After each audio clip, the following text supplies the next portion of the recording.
The following may not be suitable for all audiences. Viewer discretion is advised. Corporal punishment goes horribly wrong. Allegedly driven by desire to protect 15-year-old Aliyah Alexander from going down the wrong path, a close male relative whose corporal punishment led to her death is now in police custody. Aliyah, a student of Couva West Secondary School, was taken by her mother to the male relative's house at Rig Road, Claxton Bay on Tuesday to be disciplined. The relative is a corporal with the T&TDefenceForce. In an interview with reporters at a relative's house in Chaguanas yesterday, Aliyah's mother, Vanessa Augustine, who is 6 months pregnant, cried uncontrollably.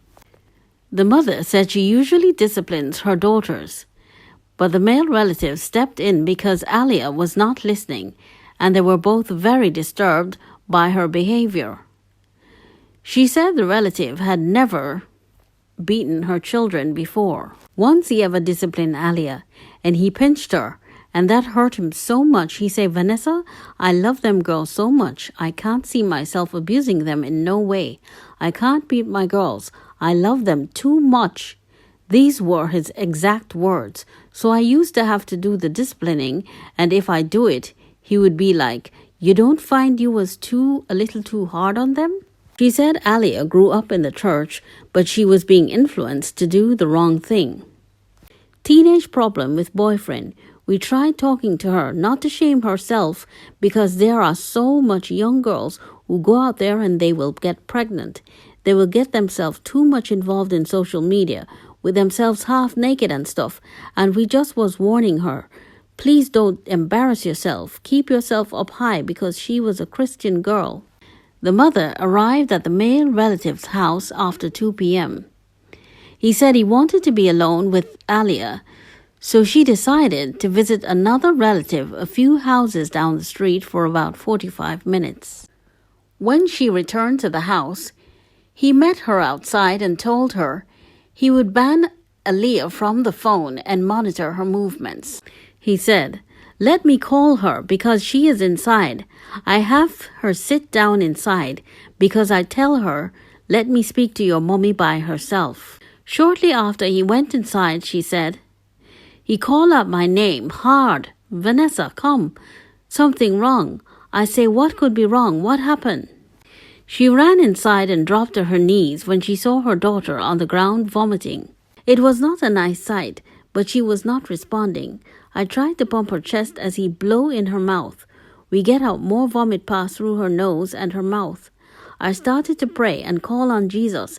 I hold her and said, "Aliyah, you need to get up. You need to get up." She never did. She never said anything. She never moved her hands.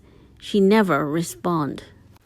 The mother said she called the ambulance, but no vehicle was available, so they lifted Aliyah into the car to take her to the Couva Health Facility. I had her in my arms. I said, "Aliyah, get up, Aliyah, please get up." She never did.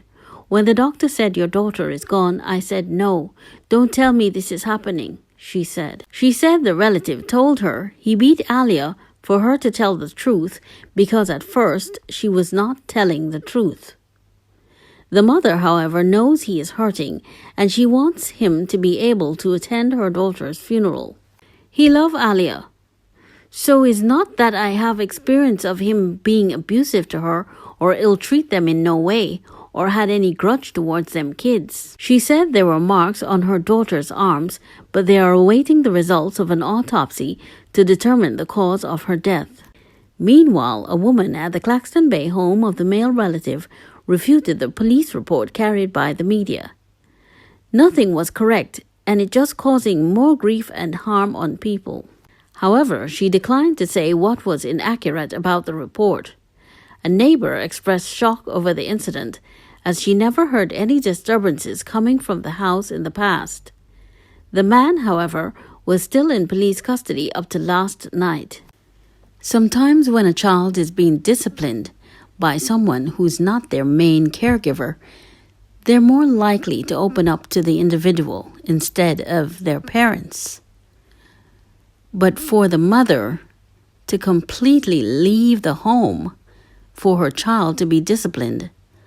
I find that very strange. Also, when the mother returned to the house, why didn't she just go inside to speak to her daughter? Why is it that he had to come outside and tell her that he has Aliyah sitting inside because he wanted to speak to her mother alone? And yet, after all of that, he still went inside by himself and then made an alarm for the mother to come inside.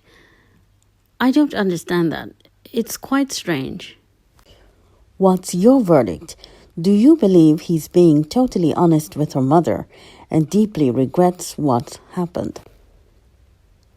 Or do you believe there's much more to the story, since it appears that the child suffered a concussion?